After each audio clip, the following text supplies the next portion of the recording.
Hello, hello, hello.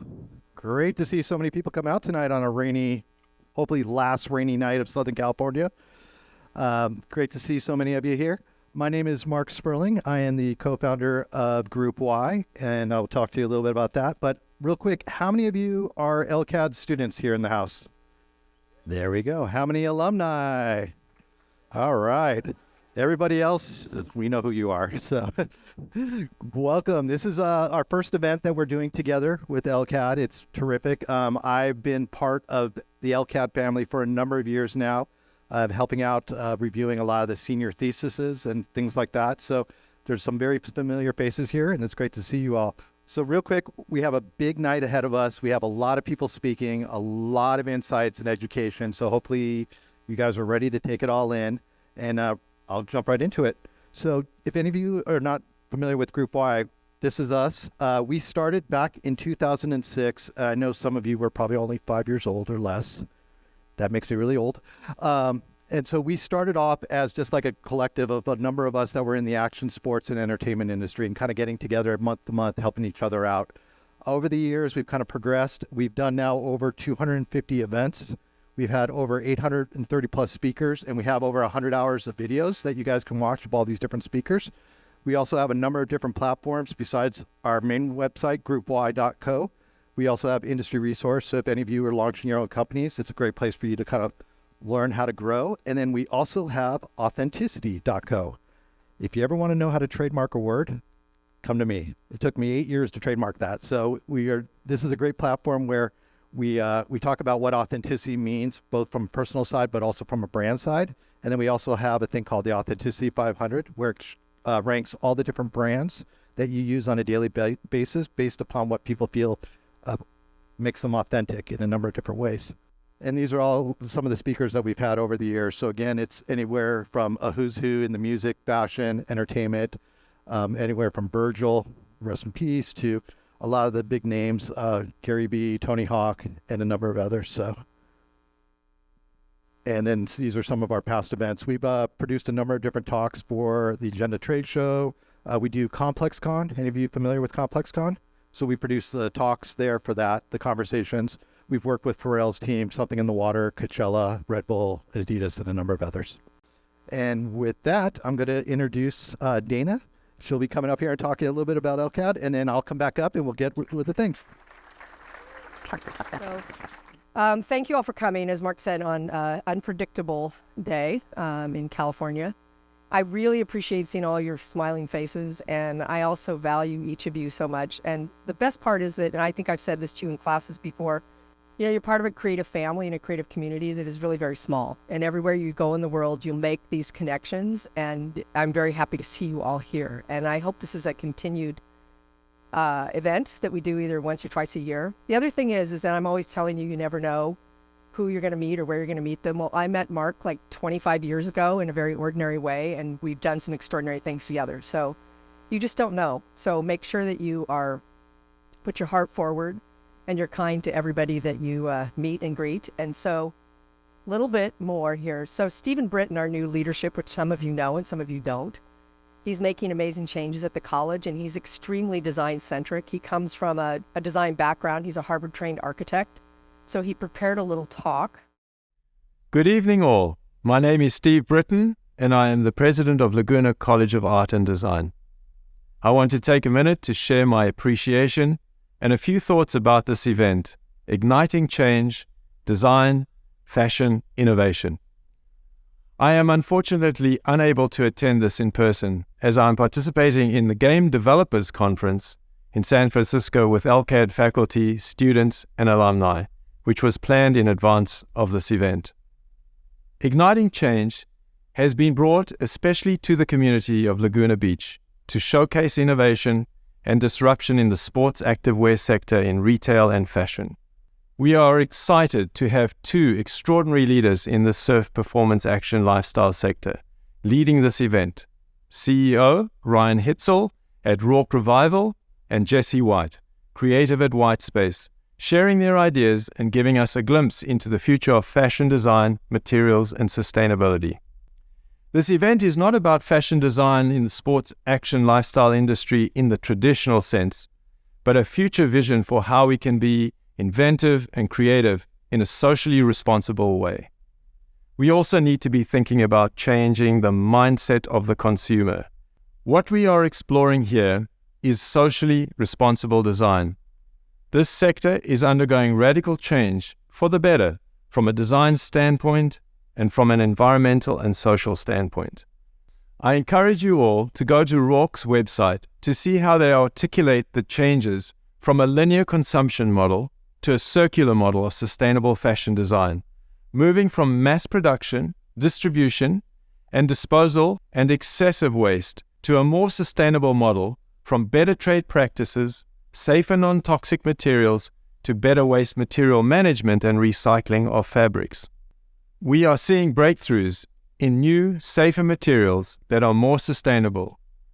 At LCAD, we teach and explore a human-centered design approach with an emphasis in sports action within our graphic design program. I am sorry I cannot be there with you all, and I am sure this industry academic event will be inspiring and perhaps the beginning of a series of similar events where we can continue to host and push the ideas and boundaries of design. Our faculty, students, and alumni are here to share their work and join the conversation with you. I hope you will enjoy the incredibly talented people at LCAD who are represented here tonight. I would like to give a special shout out and thank you to Mark Sperling, CEO of Group Y, who single-handedly made this wonderful event possible. Enjoy your evening.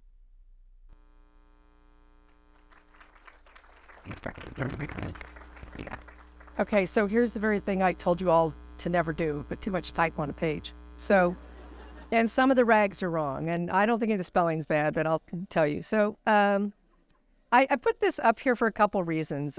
First of all, you all know how I feel about having purpose-driven design as a practice, about not bringing plastic into your life, into the classroom, into the planet.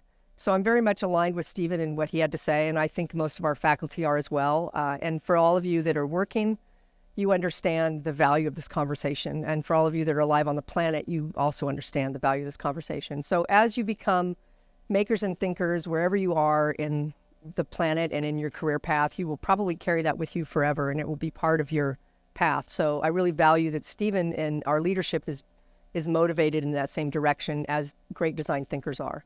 So and I hope that you're reading this as I'm talking, because I'm really not going to read it to you, but I just wanted to hit on a couple points of some of the stuff we're doing for those of you that have graduated. On the right, you'll see a list of where our alumni are working, which is really cool. And we just added Swatchbook to the list, which is great. Thank you, Troy Sullivan, for that.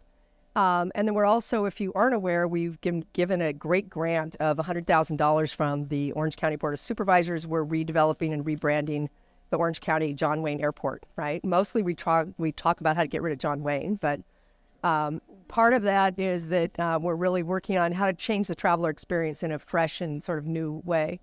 And also that we are working with UCI, the School of Medicine, in a really exciting project where we're working directly with one of the top 1,000 women scientists in the world and her team. And they are working on building a strong database to better understand how to prevent cancer, talk about cancer, and address underrepresented groups within the cancer experience, I suppose you could call it.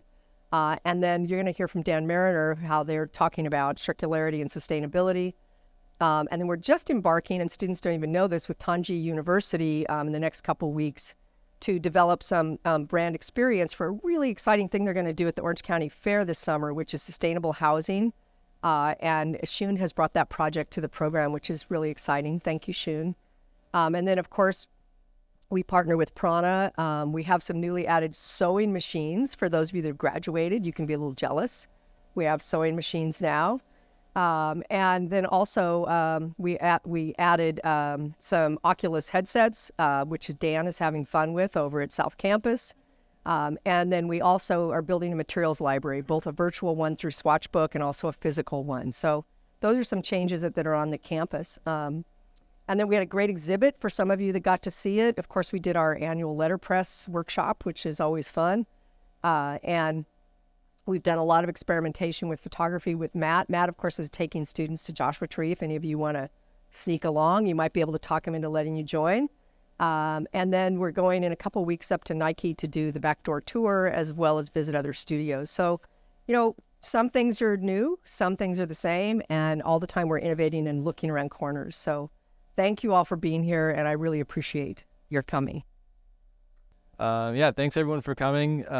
Really excited to see everyone here and see you all mingling out there. And so many of you I want to talk to more because it's fun to see you come back too. Some new exciting things we've been doing to further go on from what Steve was saying and Dana. Our Circular Design Honors Lab has been super exciting, and I'm very, very honored to be a part of teaching and helping the students through it. What you'll see following here, I'm just going to give a brief introduction, is Gabriel and Peachie showing examples of their work, which is the best way to show it. What we've done is tried to go to the heart of sustainability and look at the entire system of how we make things, how we design things, and how we can really go to the center of what our future could look like in a much better way. So the students, through the guise of creating a capsule collection, build their products through the principles of circularity, which are eliminate waste and pollution, circulate products and materials, and regenerate nature. What you'll see here is some diagrams kind of highlighting the differences between our classic linear models and trying to transform them into a more circular approach, which includes everything from durability, longevity, closing those loops and making them tighter as well, into the sharing and the reuse and the recrafting and the many, many things that go into it. And these are just a few examples of some of the topics that we've been covering as well. But I'll let them take away the show and give us great examples of how they're helping imagine a better way to design and kind of push us forward into the future. And the one thing I'd like to say is, in the past, we've thought of abundance as being this thing that is created as a sign of success and sort of going an example of great things we've created in humanity. We also have created a lot of abundance of things like waste. So to see the students take that abundance of waste and transform it back into a positive thing through their design and their creativity has just been super inspiring to me, and I'm very proud of them. So without further ado, come on up, Peachie. Hi everybody, my name is Peachie. I'm a senior graphic design student here at LCAD, and today I'm going to show you my Pieces project, which was something I worked on in Dan's class. Is the Honors Lab class last term, and I really enjoyed this. I'm eager to share it with you. Something quick about me: I'm an in-house designer for a women's surfwear brand called Sia. I've gotten a really close look at a closed loop, tight, circular production cycle, and that has been integral to this project here in my thinking. I am a crazy knitter. I am a crazy crafter. I've been this way my whole life, and I really want to bring that spirit of making into this conversation of circularity and foster real care and love for the things we're making and wearing and buying, because I think it will help them last in our lives a lot longer and be passed on to other generations. I'll just tell you a little bit more about the project. I'm wearing it here this evening. This is what I'm calling Pieces. What it is it's a 2-piece set. It's a top and a bottom, and it comes with 6 interchangeable squares. It could be 8, could be 6, could be 4. It's up to the individual wearer. And what it gives is really a blank canvas that is open to your styling and your creativity. And I'll speak a little bit more about its versatility as we go along here. I just wanted to show a few quick photos. You can see here I'm wearing it tonight as long pants, but it also has the option to be worn as a small jacket, like a little cropped jacket. It can be worn forwards, backwards. There's a cinchable tie on the side that allows for multiple individuals to wear the same garment. So the versatility here was really integral, and the inclusive nature of this piece was really integral to my design process. Here's a brief overview of my sketches and my patchwork style. Geometry, inclusivity, and heritage were some of the top notes of mine as I was discovering this outfit. Throughout the semester last term, I worked on 3 different prototypes. You can see my first blue indigo prototype right here. I discovered lots of different attachment styles, whether that be zippers, grommets, lacing, buttons. I tried it all, and that was very fun for me. Again, just the specifics of the set. It is a paneled look. It is cropped and high-waisted, but that could be extended or changed and moved around. There's adjustability in the waist and straight lines so that it can be really much more of a masculine, feminine, open garment. We'll just pop through these slides quite quick. And the piece here that you can see, I'm really excited about the thought of this because something that makes this very circular is that this piece can be discarded and something new can be replaced in its place, and then the whole garment is not thrown out. It's much less consumption overall, and replacing a piece is really quite circular. So I was excited to share that with you tonight. Here's a brief overview of the materials I used in this look right here. I want to highlight that a lot of it is found and forgotten fabrics. That is a great use of these things that are just inevitably heading into the landfill. You've got IKEA curtains here. You've got something from the flea market here. You've got my old bed sheets down here. You get the idea. It's quite circular to use what already exists. Low extraction. Just another brief overview of photos here for you. Like I said, it's a blank canvas for new fabrics, old fabrics, and individual pieces like I've mentioned already. And then the biggest piece for me is the personal opportunity to style this and care for the garment.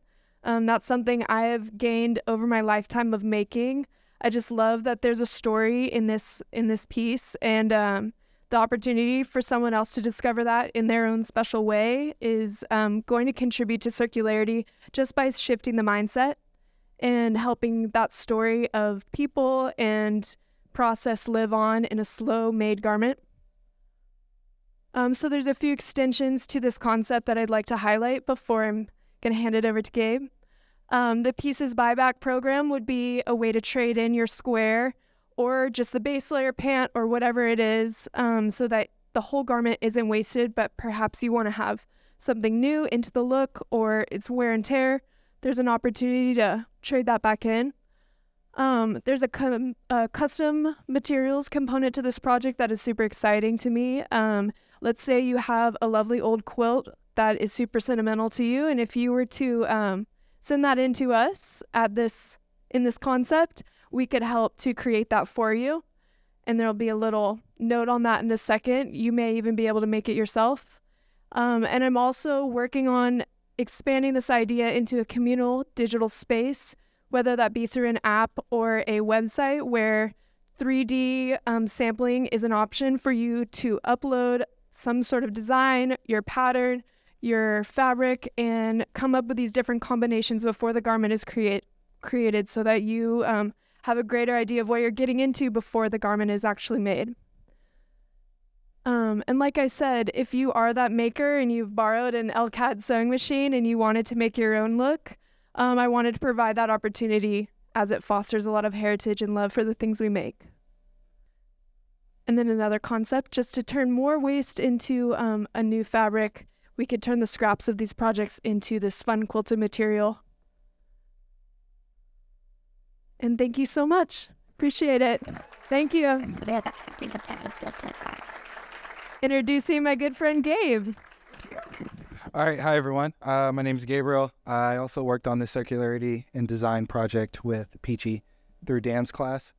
So for me, what I wanted to do was I wanted to create a brand that, fit me a little bit better. I wanted to create something that was through upcycling. It's something that I learned that I was really passionate about, recreating and pulling materials that were already existing in the world instead of making something new. And this is because of the benefits of it. It's not necessarily, I'm not going through this factory where, I have to increase water pollution and increase hazardous waste into the air. And I'm pulling things before they hit the landfill. So it's pulling it before its end of life, giving it that second chance, that third chance, that fourth chance, and allowing it to be free, be creative. And that was the goal of this. So for me, I wanted to, one, contribute to the circular motion, create something fashionable and desirable. Aesthetically, I wanted it something to be streetwear, something that I know that I like because I am from LA. This is something that I see every day.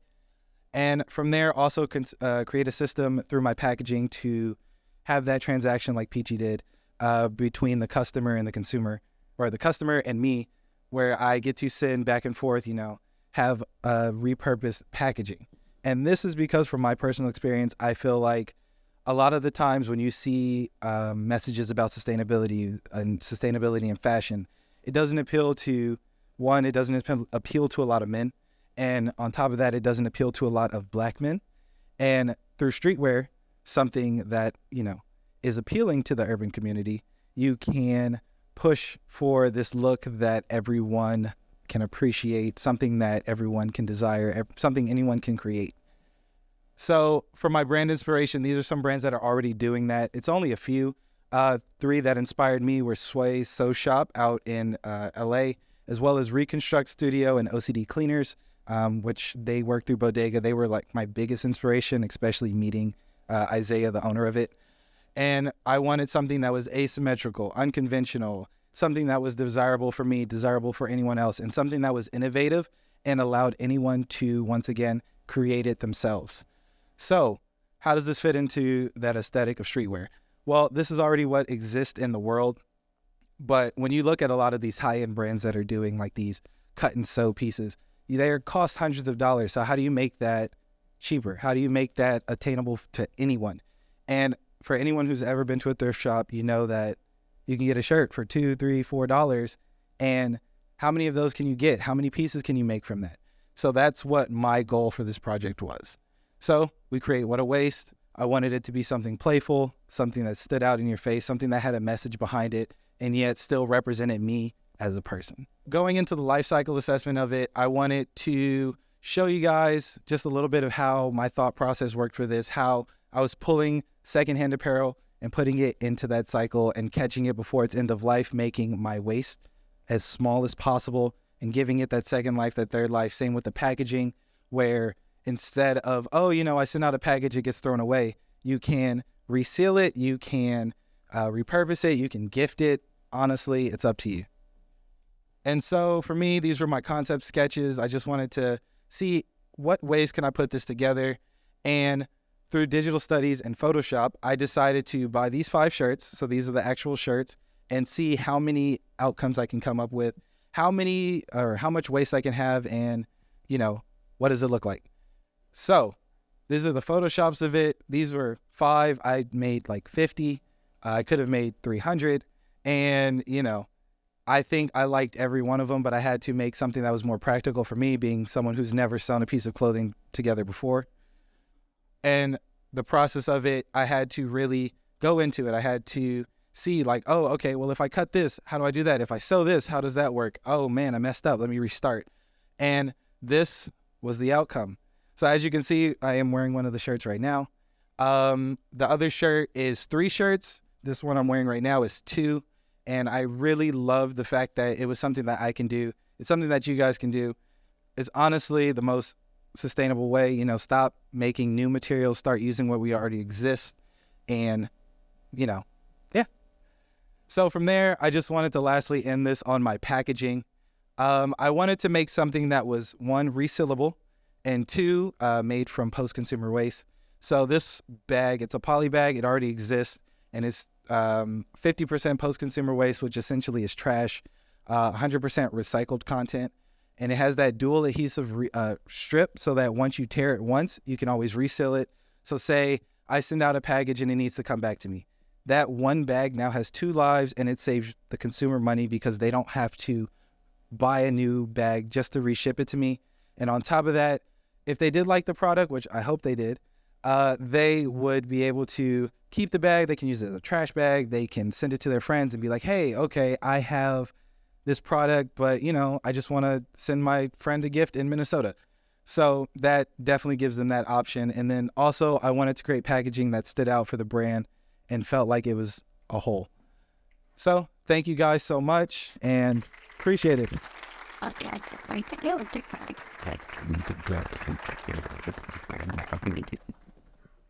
Another round of applause for them. Dan's class is incredible. So for all of those that are in the industry right now, please look at LCAD as definitely a great resource for you for the future, for future employees, designers, and things like that. There's some incredible talent here I've seen over the years, and I think in this room alone, there's some incredible people that are going to really change what our industry looks like in the future. So now we're going to go into the main part of this.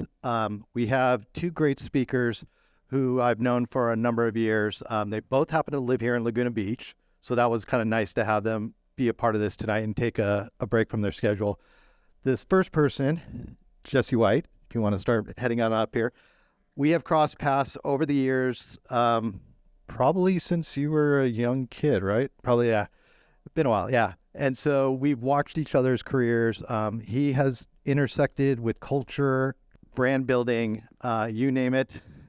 And so we're going to kind of dive into this. And so everyone, Jesse White.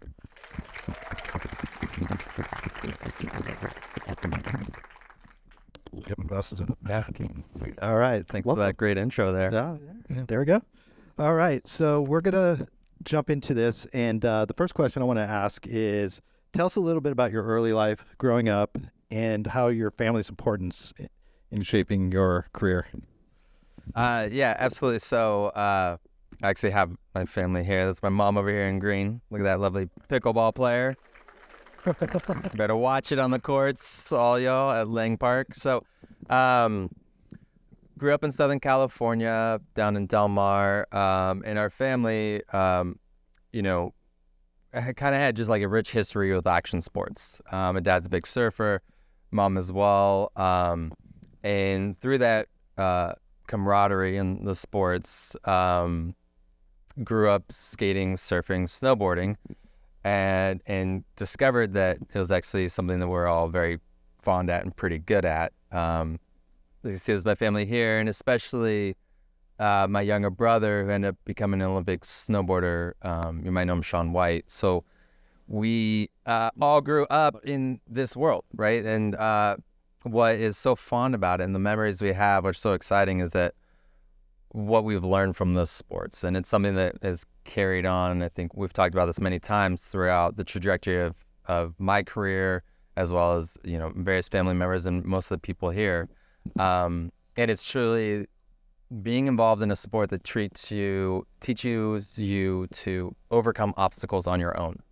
The challenges that come up from trying something that you think is impossible, like hitting a snowboard jump or running a marathon, you know, something you do on your own, and you set that goal and overcome it.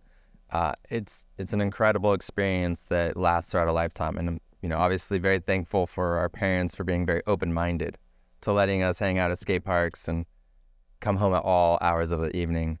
We'll go back. So I kind of jumped ahead right there, but your brother. So what led you to work with your brother and help him kind of shape his personal brand?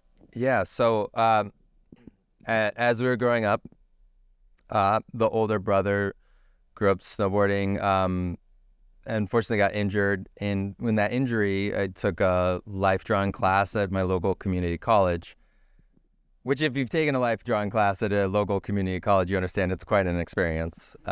Nude models at that caliber are a rare breed. And so with that, Jed has passion for just drawing and design. Ryan and I were just talking about, you know, here he worked at Volcom, just growing up drawing the stone and drawing, you know, the cultural touch points that shape and define who I am and the things that I'm interested in. And from that, as we're growing up, as my little brother here was getting better at snowboarding, what we discovered is that there was just terrible representation of action sports in mass culture, right? The general consensus is like, you have a mohawk and you can do a backflip. That is the sum of this whole culture. And that resonated across the globe. And so during this time, as you know, I'm injured, I'm laid up, I'm learning design, I'm teaching myself programming and the things that were interesting to me at the time, about 19 years old, if you will, maybe something like that.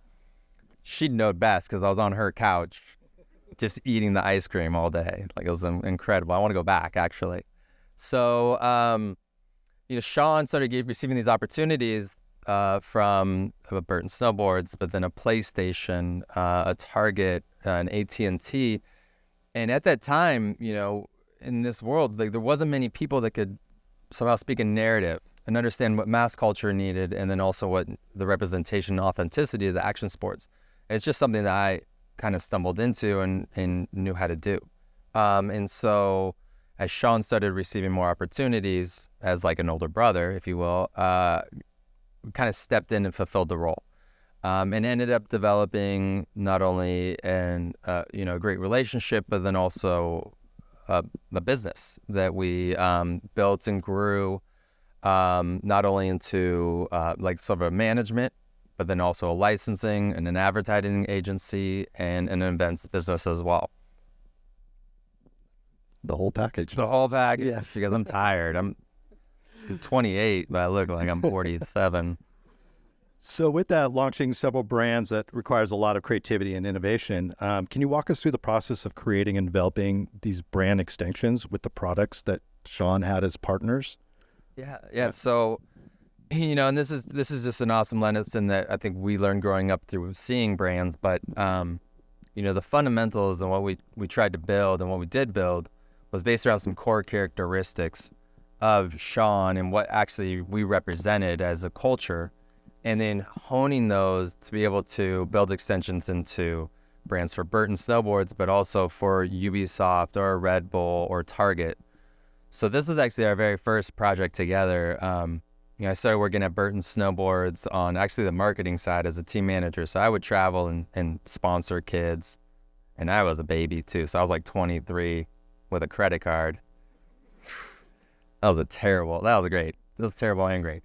So, through this experience and through being able to draw, Brittan offered Sean a boot, a pro model boot, similar to a professional shoe, if you will. And I designed that. And that did well. And that boot turned into a boot and a helmet. And then that ultimately turned into, I think 3 years later, a full clothing line called the White Collection. This was a men's and women's line that we built. Accounted for 15% of Brittan's global sales at one point, with a small number of SKUs. And what we learned here and what we learned from Brittan, and this was Brittan in the early 2000s, so, the come up of action sports during that time was amazing. And us that were old enough to be a part of it, truly, it was a very special time. We learned the foundations from this brand is really that product matters. Product drives everything. Jake Brittan, the founder, drove home that if the design isn't good, it's not going out. And there is a real integrity towards making something that is very impactful, has a reason behind it, and a functionality. And all that really came down to storytelling. It was really the why. Why are we making this and why are we making it the best? So from there, they allowed us to make, catalogs. And so, we were able to, and I was able to start to even connect with Brittan, who was on the East Coast, an understanding of what's happening on the West Coast, and trying to build and disrupt. And this is, a common theme for us is disrupt. Even here's an example of just a catalog. So you get a normal catalog, and then we made ours twice as big, and it made it really annoying for the reps, but it always stuck out, and that was an incredible experience. And really, so far as to naming, we had a jacket called the most unholy jacket ever. And it was that long, and the hang tag was this long, and it drove everyone nuts, but it was incredible because you really remembered it. And so from Brittan in the ethos of this disruption in products, ended up being able to collaborate on some sunglasses with Oakley. Pretty exciting for me. I'm actually the only outside designer to ever make a sunglass with Oakley, which is pretty cool. I've made 3 of them. Our first was called the Montefiore, which is the street we grew up on. This one's the Holbrook, which maybe you guys might recognize. I'm sure it's out there somewhere. Cops love it. That's good. Give you that rap. You're welcome. And this is awesome because what we went from is Brittan, which is snow, and then we're able to design with Oakley, with Peter Lee and an incredible team over there that are just pushing the boundaries of what design is, and taught me especially this idea of dualism. And it's Oakley is known, and you guys, if those have seen the story, they're out there. They're pushing the boundaries, but there's a flip side of that because it's also so far for a lot of people to understand. And so what we built here was like the technology and aggressiveness of Oakley, but then also balanced it with like a dualism of just like kind of slow and simple design. And so this is like a common thread that we've learned towards building the brands, and then obviously see ad campaigns that we built to accompany that. And this kind of the success, like we worked on some projects. From there, was able to take Brittan and Oakley and approach Target with the idea of doing a boys' clothing line. So it was a boys and men's capsule collection at first, very similar to like a Missoni X Target. And fortunately for us, like we kind of tapped into something. And the idea and the notion that we were empowering kids to be authentic and to express themselves through mass culture, through Target, in a way that like no one really had done before. Traditionally in big box, you get terrible fits and wide shirts, and you're just like, ugh. Again, we grew up at Target, so I know all about this. So our approach is simple now. Looking back, was skinny denim, authentic skate shoes designed by skateboard designers. And what we built was a brand that, within 5 years was over $100 million in sales, home goods, shoes, boys. I mean, we made blazers, you guys, at Target. Like, what? So, it was a really exciting time. And, for the students in here, some examples of just, like presentations from mood to sketches to the final product. What our approach was and what we tried to do and was complete ownership, from the marketing to the design, the storytelling. We worked on all things and built a system that could handle various projects at any given time in any different industry. So, while we were making this, we were also, I was flying to Montreal to work with a video game company called Ubisoft and develop a full video game, 4 video games as a creative consultant. And then we would, hop over to Red Bull and talk about entertainment property that we want to strike up. And all of that was feasible because at the very beginning, like when we were talking about the Brittan days, it was just like foundational elements that we just stack upon. So it's, that was a fun and very long-winded journey we just went on. Jesus. That's only a part of what he's worked on, so that's the incredible part of it all. So what challenges did you face when dealing with these companies, getting the products out to the marketplace and the consumers? Yeah, I alluded to it before, but, a Target, a Ubisoft, a Pepsi, American Express, look at culture as, advertising opportunities. And to represent those cultures and to really authentically engage with them, the biggest challenge is at first, like, that we're just a bunch of stoners that like to do backflips and I wish I had a mohawk. But more so, how to speak to them on a one-to-one level and encourage them to invest within the lifestyle in a way that's more meaningful than just this ad and what's next. So a lot of the times when partnering and working with like bigger corporations, first initial meetings are really just about goal setting, intention, and what the skill sets are for both groups as they approach, as we approach this.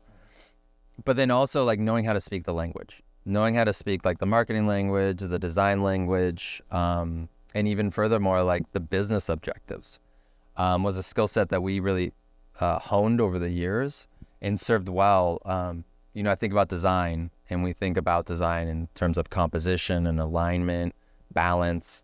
Well, these terms are totally the same as when you think in marketing, when you think about how to approach an audience. It's the same initial concepts, but just a different level of vernacular that was applied to it. So, when approaching these companies, that is by far the biggest hurdle, is just like taking us seriously.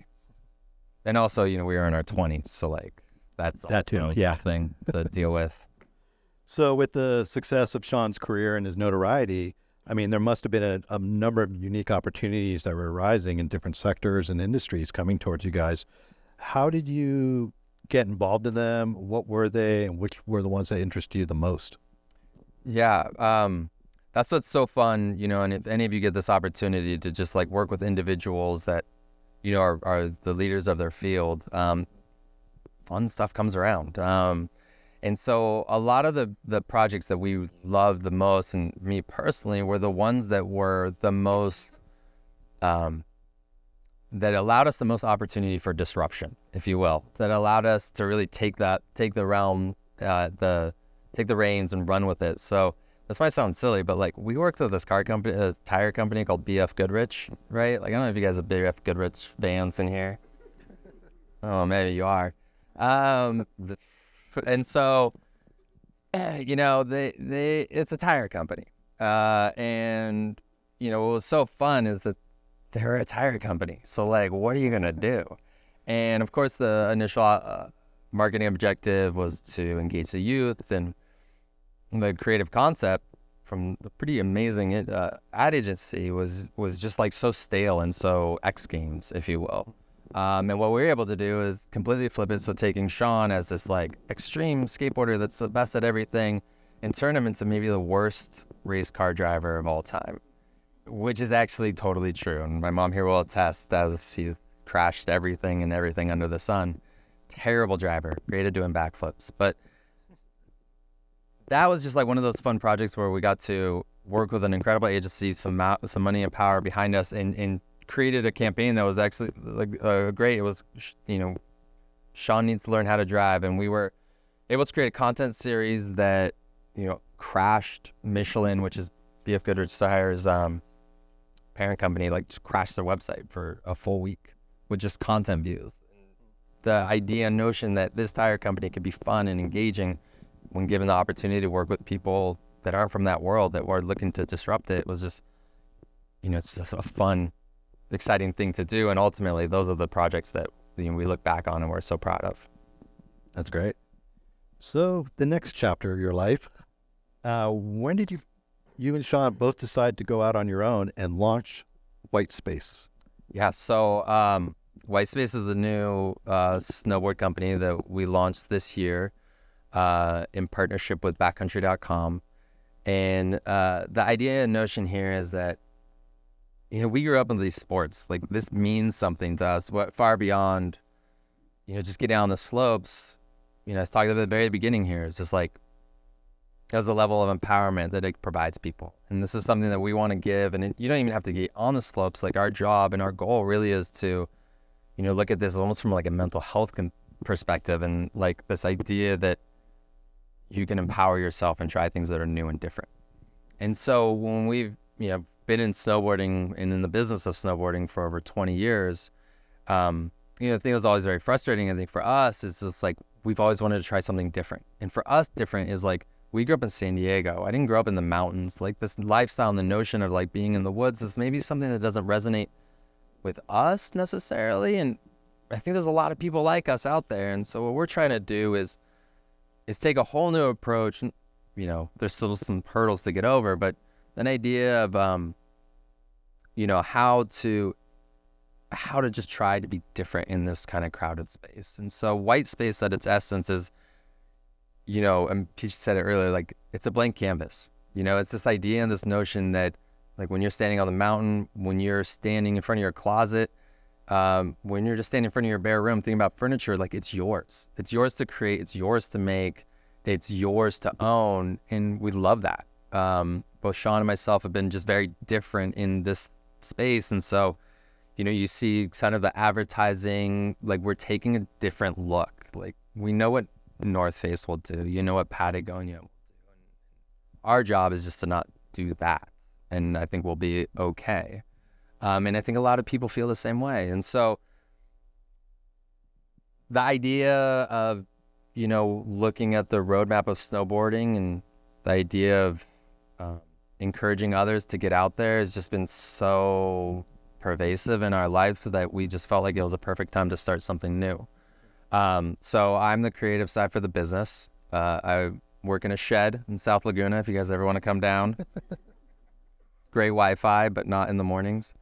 And, we have our business partners down the East Coast, and Sean, travels the world. And with that small team, what we're trying to do is innovate from a different perspective. So our color palettes are more neutral based. Our boards, we're trying to be very progressive. And most importantly, we're trying to do everything of the level of sustainability.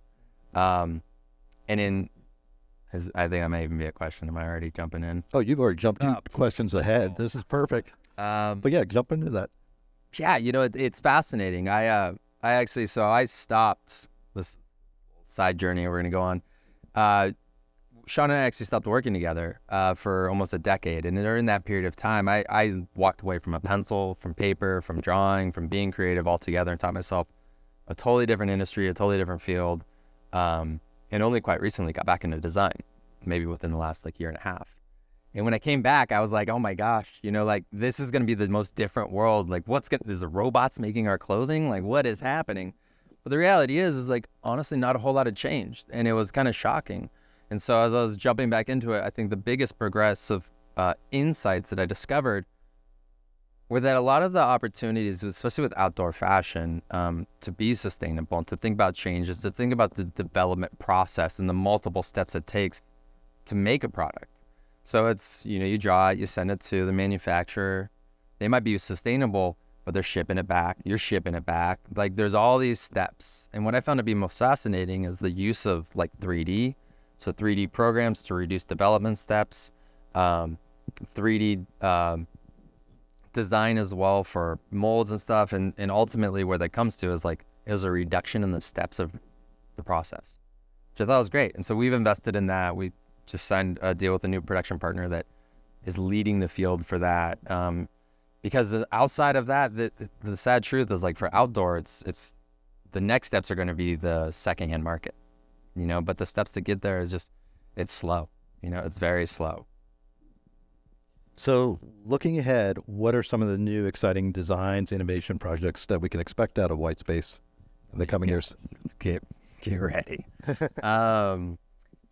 Should we jump into that one right there? Yeah, well, this is kind of the ethos for our brand, and this is something that's pretty exciting. So, the nice thing with, we having a fresh perspective, and also just the world that we grew up in is there's a lot of amazing people that love this sport, but just don't resonate the way that it's been presented. So, Sean was out snowboarding and ran into Virgil Abloh, who's the former lead creative director for Louis Vuitton, and just through that collaboration and that interaction presented and kind of talked about creating a Louis Vuitton collaboration.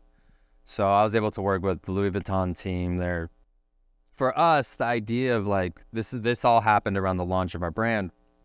The idea of bringing awareness to snow and to the sports, but through a totally different channel like high fashion, was such an interesting opportunity to reach a global demographic in a way that, no brand had done before. And in fact, Louis Vuitton had never done before. So 3 of the pieces up here are boards that are products that they never even made before, which was fantastic. That snowboard bag weighs 80 pounds. It's totally useless, but it's stunning. It's so beautiful, and it smells just so good. And so, these are kind of the projects that we're looking for, and that we're actively searching, new ways to invite people into this world. And although that's a very high price point, it's still aspirational. And I think that's what's so exciting. And so, project like this, we have more on the horizon, which is very fun and very exciting, talking to some very interesting people, a lot of foreign languages, but it's very, very fun. And then also personally, like, Jake Burton taught me the art of storytelling with product. And what we're trying to focus on is how to make the experience better across the board, more sustainable. And so we played with new technologies, with new factories that are very fun, very exciting. And hopefully, for people learning to get in the sport, people that are in the sport, or the people that are just like curious, they'll be a little bit more interested to give it a try. Great. And so as we kind of wrap up this, do you have any parting words to our audience here, especially a lot of these students and such, that it relates back to the future of fashion, creativity, and design? Yeah, it's funny. I was in New York yesterday. I was like walking around with my longtime friend. He's an incredible designer in his own right. And we were just talking this idea of just like, yes, right? Like, it's so simple. There's an amazing Jim Carrey movie, but like the notion, like, we all work in this world, and the unfortunate truth is there's people that have worked in action sports, especially for like a long time, and like there's just like a predictability to it. But we've always found a lot of success in just like saying yes. But the problem with saying yes is that it's a lot of work. It's a lot of work. It's tough. It's long nights and bags, both eyes, you guys. And so, but that's it. That's the genuine, like, if you can say yes and you can back it up and do the work and be enthusiastic about it, like, future's yours. It's unbelievable what such a simple term and such a simple perspective will do. So, yeah, good luck, you guys. Great. Get it. Let's give a big round of applause to Jesse. Thanks. And also Jesse's mom here. In all the years, this is the #1 cheerleader you want to have on the sideline next to the skate ramp. It's half pipe. She's been incredible with the family and stuff, so have to give you credit for that. All right. So our next speaker, again, Lagunian. He has a lot to offer. He's had an incredible creative career. And so with that, he's going to come up here, give a quick presentation, and then we're going to sit down, do a Q&A, and then we're going to have a little bit of a happy hour networking right afterwards. So with that, Ryan Hitzel. Go. Yeah. How's it going? It's good. Going last is hard. That was amazing. Congrats, Peachie. We got to talk before. That was radical. So cool to see the forward thinking, Gabe, just combining your passions of from your whole life and integrating into sustainability, and just amazing. Jesse, I'm pretty sure anything I say will not approach anything you've done. So yeah. So I thought we don't have a lot of time. I just felt like maybe I'd give you guys a quick little overview of Roark, because I don't know how much you know about it. Started the company about 10 years ago in Laguna, perhaps next to your shed, actually, just above the Coyote Grill right there. So been here for a while. I'd usually present this in probably 45 minutes. I'm going to try and blow through it in maybe 7. If you sat next to me on a plane from LA to Paris, I could stretch it out to 9 hours easy. No problem. So 2010, started the brand. I was always inspired by storytelling. I traveled a bunch as a kid, surfing, snowboarding, exploring the back streets of Prague and getting into trouble, much like you did. Cut from the same cloth in a lot of ways. But I just love coming back and telling the stories and creating art. I have a art background, design background, not apparel design, more like marketing, graphic design background, brand building. But I wanted to tell stories about adventurism. It's what I grew up doing. I felt like there was a big opportunity to do that in the cross section of the action sports space as well as the outdoor space. For me, I wanted to wear clothes that I could wear when I was out on the trail, when I was out adventuring, when I was out traveling, but also walk into a bar and feel good, not feel like goofball, right? So I want to be, smoking hookahs in Kathmandu, feeling like I got clothes on that I feel good in, that represent me and my values and who I am, but then also be able to get out there and get dirty, jump on a motorcycle, ride. Maybe not like summit Everest, but maybe I could get to base camp, right? So technical, purpose-driven, but also fashionable. So we look at Roark as a modern adventure lifestyle brand. It's not an outdoor brand. It's not an action sports brand. We've always sort of followed this character named Roark around the world. In the very early stages of the brand, it was this fictional character. It was really built upon stories that I had heard from friends sitting on the beach here in Laguna about their travels, and sort of tried to create this archetype, this bar-brawling, badass adventurer that traveled the world and told stories about it. So we built the products inspired by this character, inspired by these 2 trips a year. We won awards for that. It was kind of like this little darling, at least in our industry. But as social media grew back in 2012, 13, 14, I think everybody wanted to really find out what we were really doing. So these stories we would tell about this character were probably half real and half pixie dust. But I think inspired a lot of people to get out there and want to travel. So in a lot of ways, we've tried to pioneer, I don't know many brands that call themselves adventure lifestyle, but it's something that we hold dear and really value as individuals. Definitely a surf foundation to what we do, but we'll get out there and ride and climb and get on motorcycles and just kind of travel the earth, chasing the things that we love and really valuing that time getting there and diving into the streets and meeting people and not just staying in a hotel and waiting for a swell. Kind of value everything in between.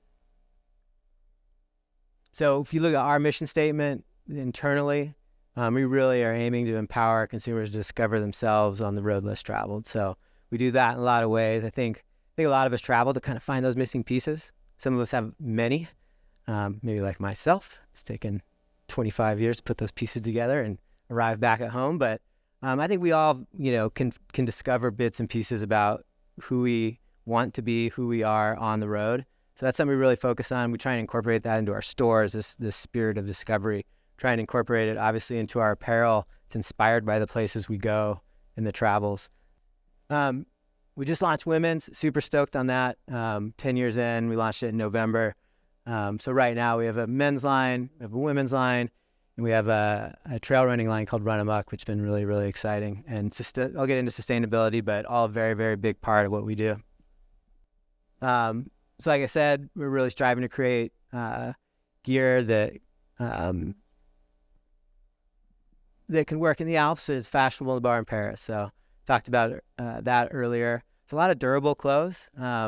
We found over the last 6-7 years that sustainability is a lot more easier. It's easier today to achieve than it's ever been. Obviously, the more technical you get, the harder it becomes, but it's really, really, really accessible. Hemp, there's organic cottons, there's so many reprieves and fabrics that you can integrate into your apparel.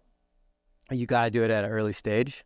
Talk about that with Mark. Just a kind of little peek at some of the stuff we make.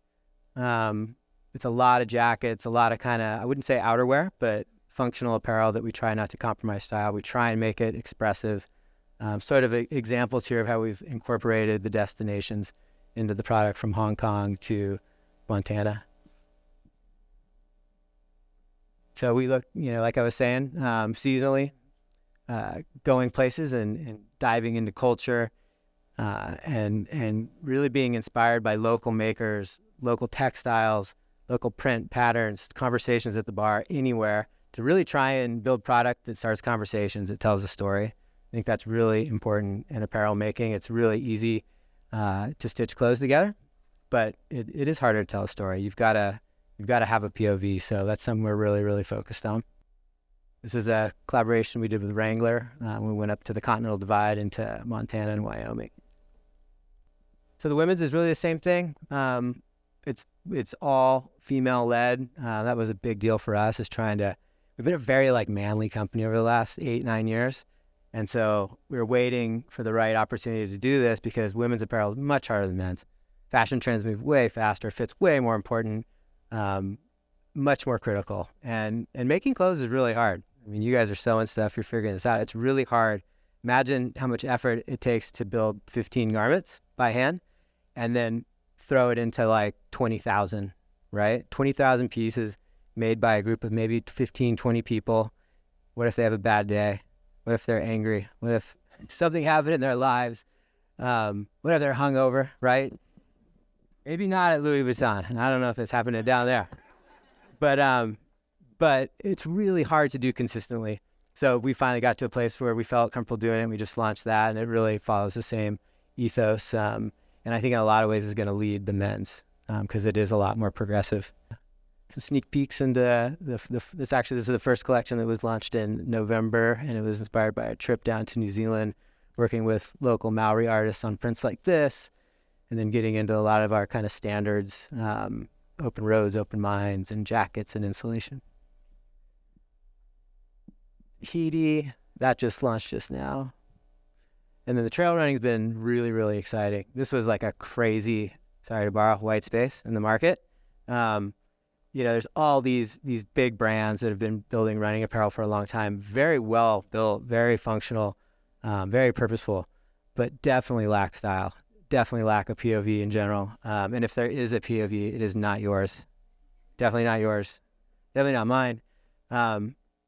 And I'm an avid trail runner, and kind of was looking at myself one day in Scotland. We were on a trip, and I was dripping wet. It was raining. There was sheep running around. They were painted different colors. I don't know if you've been there. They kind of brand their sheep with like fluorescent pink and green. I felt like I was tripping out. I'm like, what is going on here? I just ran 5 miles, hung over on a motorcycle ride, and my clothes suck. It sucks. Okay. I don't feel like me. I don't know where I am right now. I might be hallucinating. And decided to go on this journey and try and add expression to the trail running scene. And lo and behold, there's a lot of runners that are just like me. There's a lot of runners that surf or snowboard or skateboard or like punk rock or appreciate Basquiat, right? There are people out there that love culture and love expressing themselves.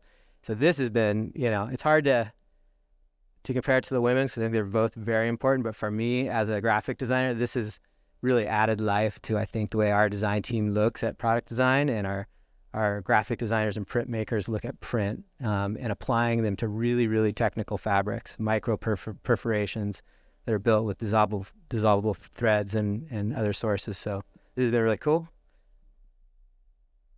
Feels different, looks different. It definitely has a different POV.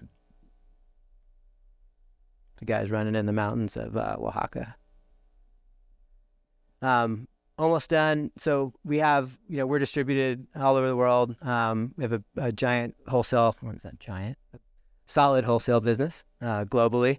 Over 1,000 stores. We have a great website. It's really the hub of everything. And we have 5 going on 8 of our own stores. We call the Expedition Union, San Francisco, Del Mar, Boulder, Park City, Berkeley. We have a few more in the works here, but it's really kind of like where the heart of the brand lies, where you can experience everything, where the story is told. It's a real product. I think there's a lot of brands out there, a lot of DTC brands that are just pixels.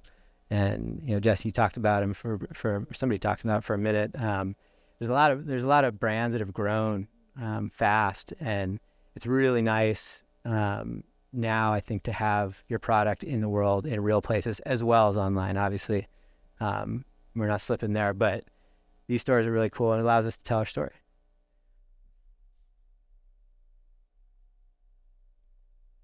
So we're going to talk a little bit. I'm going to try and weave this into my conversation with Mark.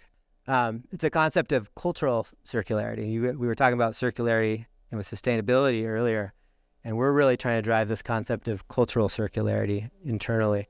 Obviously, when we go to countries and we're inspired by their cultures, we're kind of taking, honestly.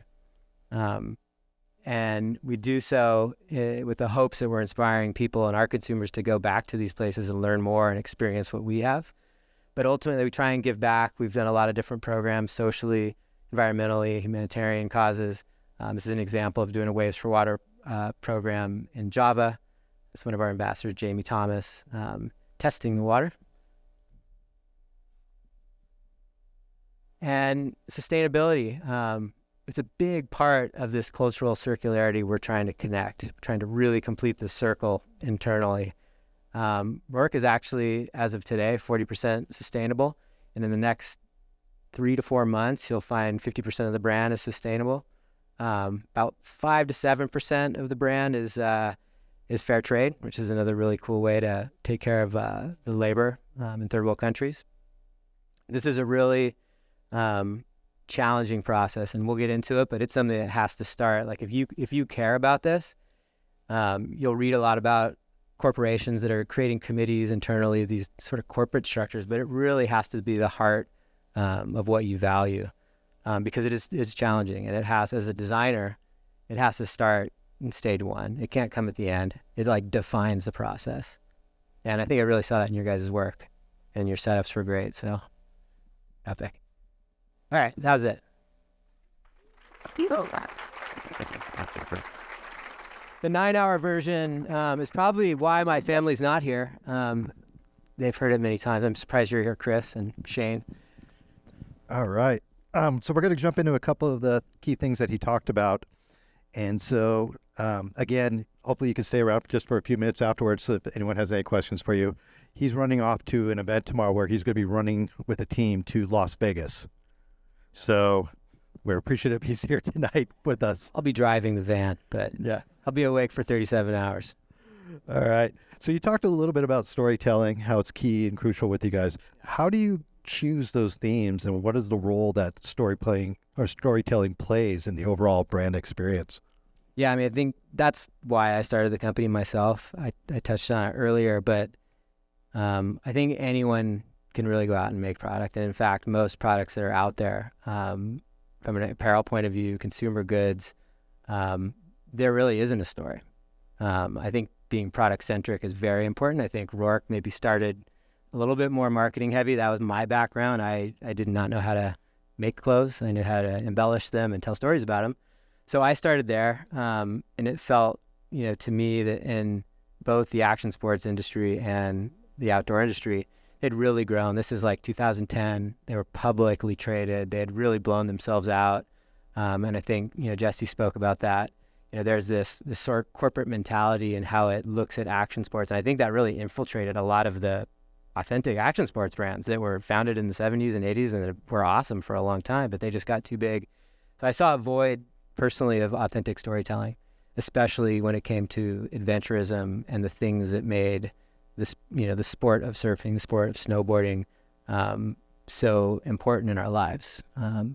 So my biggest deal was really like, how can I create a product that a store employee could talk about and talk about more than just the fabric and the thread and the logo, and really get into where it came from, what it was inspired by.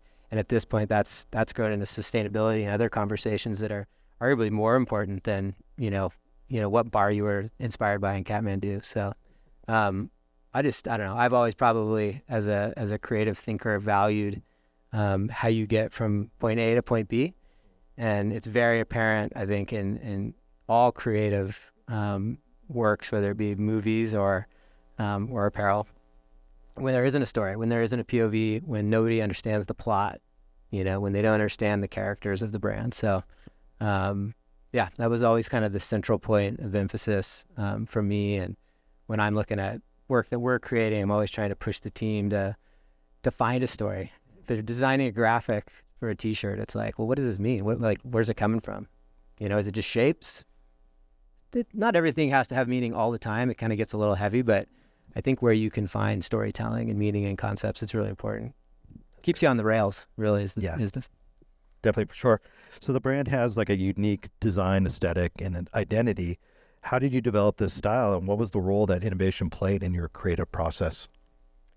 Yeah, so for us, merging purpose and style was kind of it. I think a lot of brands can go out there and make purposeful products, right? Like the stuff that's built for a specific activity. And a lot of times when it is built for a specific activity, it has to fit a certain way. It has to use certain materials, which is awesome if you're only, wearing it, doing that. But we set out to create, garments that were more versatile, keep your closet a little bit smaller. And so innovation for us was trying to figure out how can you make something work, but also fit good or feel good or be softer or, have a graphic application that tells a story. So I think a lot of, early on, a lot of the innovation was just trying to unlock how to do that. And then I think now, in the context, especially of this discussion, is trying to figure out how you can do that and be sustainable. Because it's, the industry has grown a ton, but the more technical you get, and, Jesse, you probably talk a lot deeper about this than I, but it's getting better, but it's really expensive. It's really expensive. And even when, you're getting there, it actually doesn't work as good most of the time. So I think innovations moving forward for us, to be honest, have been, and kind of proves out in those numbers. For a brand that doesn't even really honestly talk about how sustainable we are, which hopefully we're going to talk about in a minute, because there's a process to that. I just think it's kind of like a cost of entry at this point for any brand to be thinking this way in making goods. So like many consumers now, I mean, if anything, are becoming more conscious in their purchase, in their impact on the environment and society. How does Roark communicate its values to customers, and what steps are you taking to educate and engage your customers on these issues? Yeah, so we're not. To be honest, we're not. It's on hang tags. It is out there. We send out emails. This is a conversation that started about, I would say 6 months ago at our company.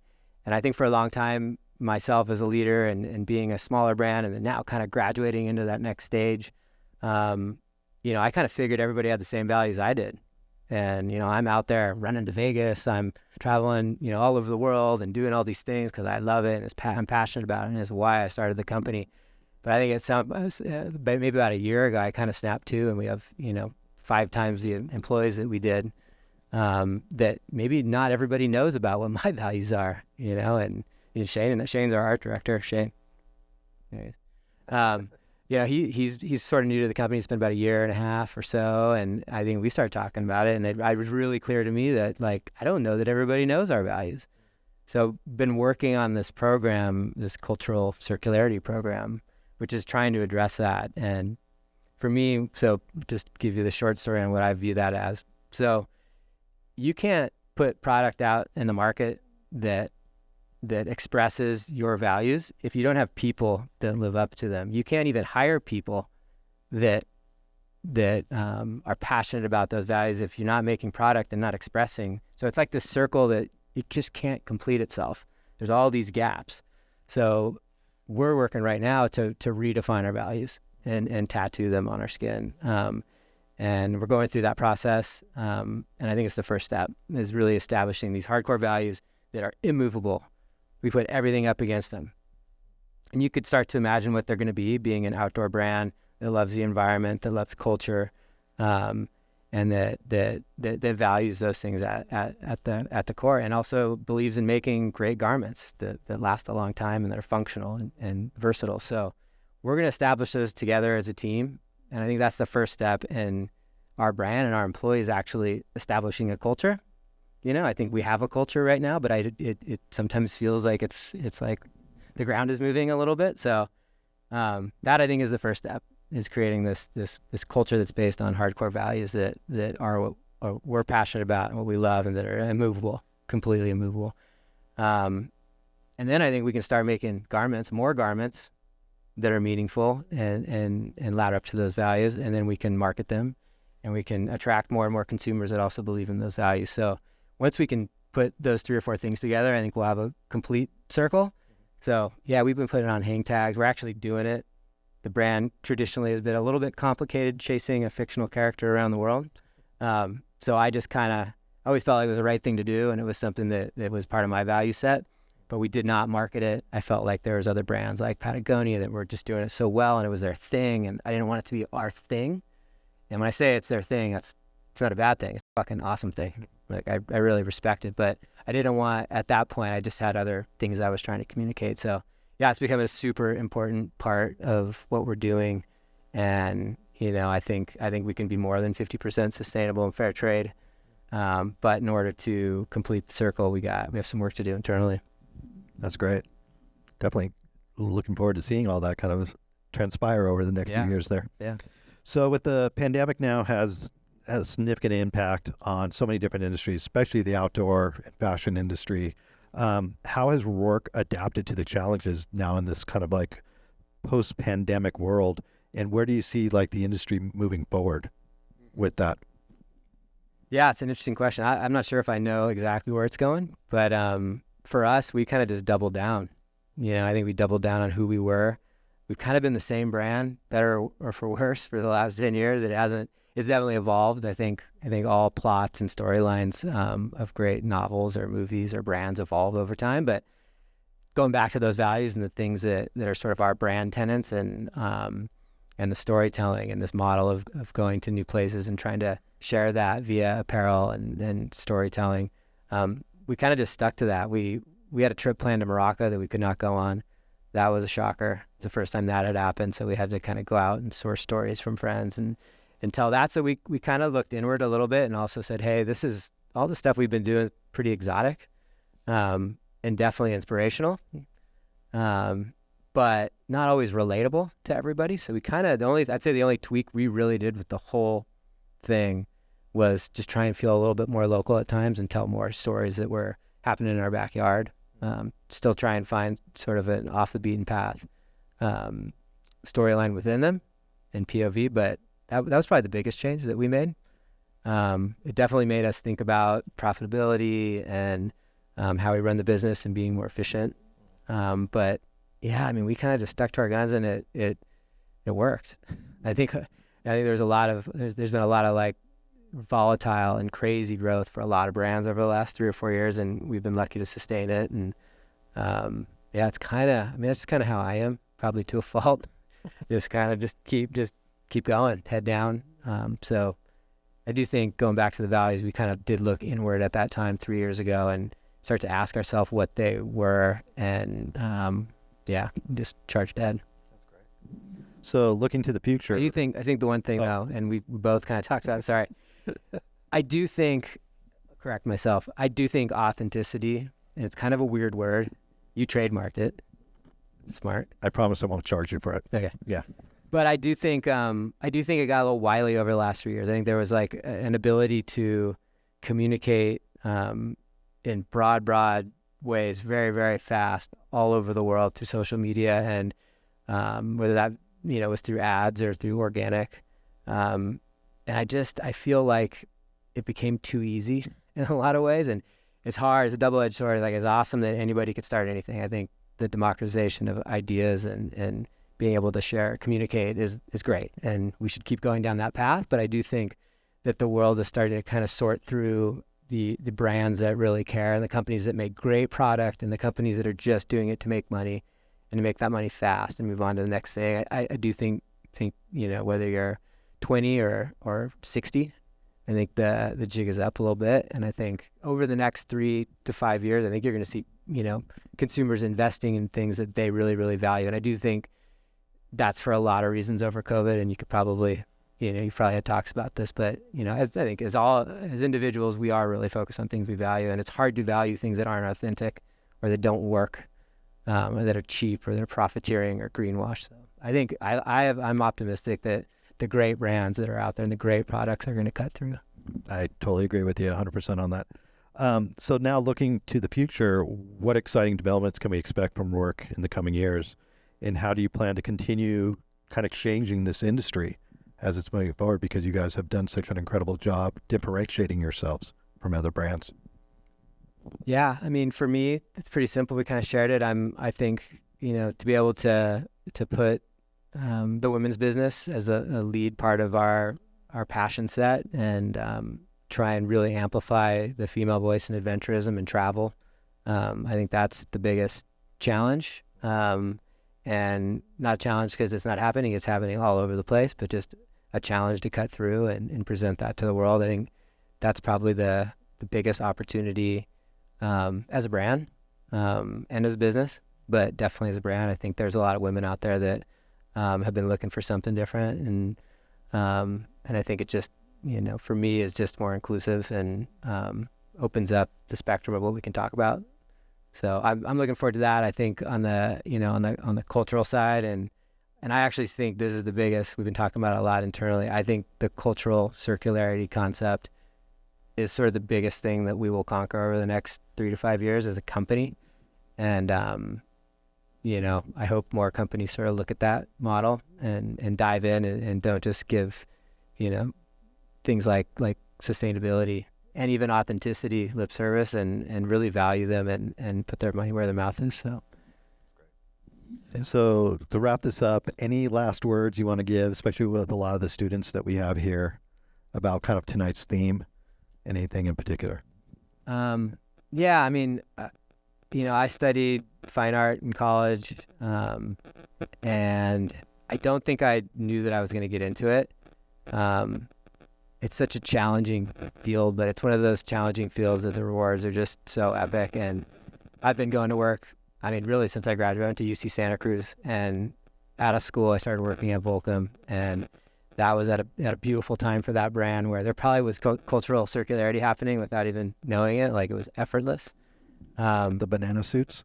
The banana suits were happening. There was a lot happening. I mean, it's kind of a cliche, but like, if you do this for the rest of your career, if you tackle design, anything creative, is never work. It's work that you love. And so when you go to your job every day, it's just a beautiful thing, and it'll be challenging. There's a lot of sleepless nights. And I think for creatives, like, you're always on the clock. That's kind of what I love about it.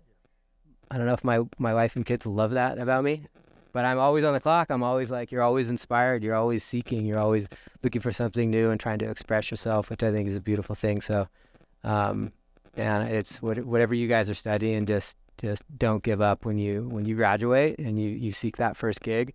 It may not be your favorite one. I had some bad, like, when I transferred into advertising from Volcom, I had some weird jobs. I was working on like elder healthcare, some weird stuff, but I kind of fought through it and made progress and ended up working on Volkswagen as a creative director. And so it's a passion that you can turn into a career that can be rewarding in so many ways. You know, you can achieve it. So That's great. Well, thank you so much for taking the time tonight. We really appreciate it. Once again, Brian Hitzel. Thank you, sir. So with that, we're going to wrap it up. First of all, thank you so much to LCAD for making this happen. We've been meaning to do this for a number of years, so it's great to have all of you here. Hopefully, we're going to be making this a continual series. Again, to Dana, to Steve, to the entire LCAD staff for making this all happen. Let's give a round of applause to them.